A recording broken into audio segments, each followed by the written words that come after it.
श्री प्राणजीत सिंहा राय।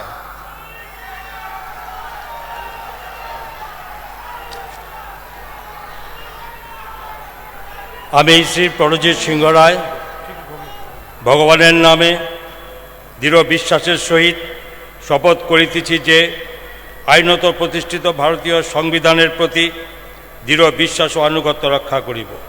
আমি ভারতের সার্বভৌমত্ব ও অখণ্ডতা রক্ষা করিব।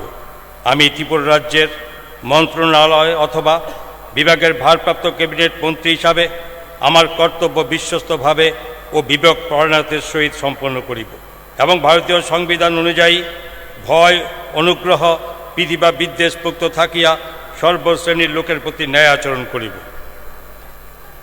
আমি শ্রী প্রণজিৎ সিংহ রায় ভগবানের নামে দৃঢ় বিশ্বাসের সহিত শপথ করিতেছি যে ত্রিপুরা রাজ্য মন্ত্রণালয় অথবা বিভাগের ভারপ্রাপ্ত ক্যাবিনেট মন্ত্রী হিসাবে আমার নিকট যে বিষয় বিবেচনার জন্য উপস্থাপিত করা হইবে অথবা আমার জ্ঞাতসারে আসিবে তা ক্যাবিনেট মন্ত্রীর কার্যনির্বাহের জন্য ব্যতীত প্রত্যক্ষ বা পরোক্ষভাবে কোনো ব্যক্তি বিশেষ বা ব্যক্তিবর্গের নিকট বলিব না বা প্রকাশ করিব না। নমস্কার।